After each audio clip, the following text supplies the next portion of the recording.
How to follow people on Roblox. This is a step-by-step video so you can follow easily. Now, you can go ahead and do this method on your mobile devices or on your browser.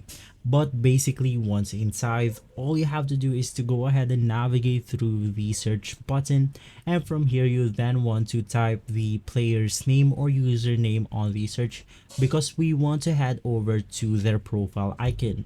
In my case, let's just say that I want to go ahead and follow this specific friend right here. Now this is extremely simple.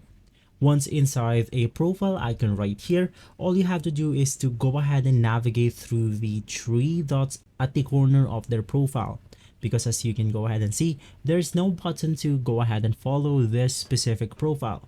To do so, you want to click on the three dots, and from here you can then go ahead and click on the follow button.